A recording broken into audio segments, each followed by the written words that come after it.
அனைவருக்கும் இனிய வணக்கம். சிவாய நமக.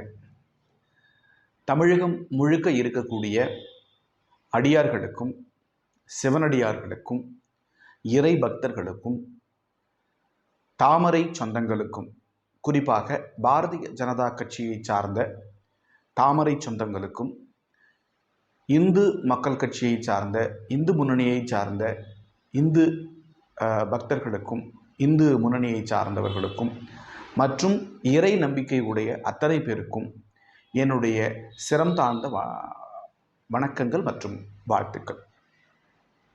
செந்தில்குமார் என்கிற நான் தொடர்ந்து தானிப்பாடி திருவண்ணாமலை மாவட்டத்திலிருந்து பல்வேறு இடங்களுக்கு சென்று நம்முடைய சிவபுராணம், விநாயகர் வரலாறு மற்றும் பகவத்கீதை, ராமாயணம், இன்னும் பல இதிகாசங்கள், நன்னெறி நூல்கள் இவற்றை பற்றியெல்லாம் ஆலயங்கள் தோறும் சிறப்பு சொற்பொழிவுகளை ஆற்றி வருகிற ஒரு அற்புத பணியை இறைவன் நமக்கு அளித்திருக்கிறார். அந்த வகையில் தொடர்ந்து எங்கு அழைத்தாலும் நம்முடைய நண்பர்களுடைய அழைப்பின் பேரில் கோவில்களாக இருந்தாலும் அல்லது வேறு ஏதேனும் விசேஷங்களாக இருந்தாலும், இப்போது வட தமிழகத்தில் மட்டுமல்லாமல் தென் தமிழகத்தில் பெரும்பாலும் பரவலாக இறந்தவர்கள் இல்லங்களில் 13ஆம் நாள் அன்று நடத்தை காரியம் என்கிற அந்த நாட்களில் திருவாசகம் படிக்கிற ஒரு பழக்கத்தை தொடர்ந்து கடைபிடித்து கொண்டிருக்கிறார்கள். அதுபோன்ற ஏதாவது நிகழ்வாக இருந்தாலும்,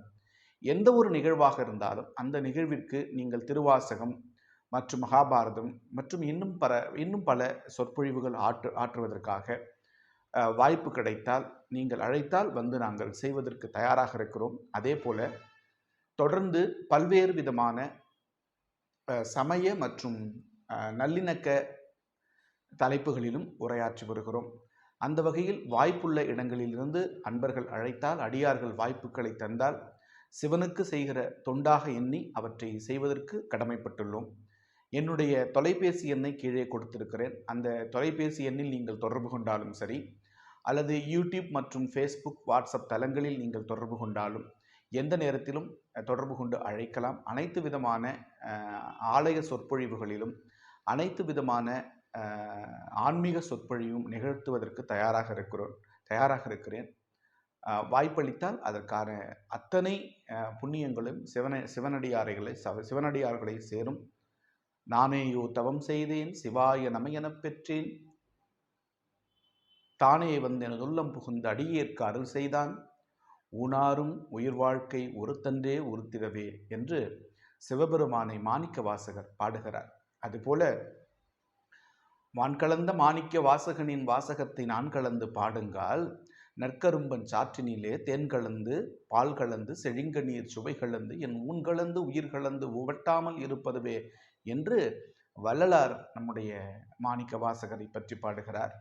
அம்மையே அப்பா ஒப்பில்லா மணியே அன்பினில் விளைந்த ஆறா அமுதே, பொய்மையை போக்கி பொழுதினை சுருக்கும் புழுத்தலை புலைகனேன் தனக்கு செம்மையே ஆகிய சிவபதம் அளித்த செல்வமே சிவபெருமானே, இம்மையே உன்னை சிக்கன பிடித்தேன், இனி எங்கு எழுந்தருள்வது இனியே என்று மாணிக்க வாசகர் சொல்லுகிறார்.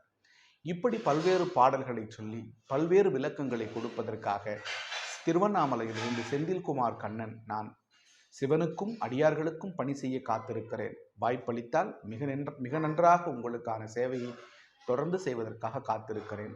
நன்றி, வணக்கம்.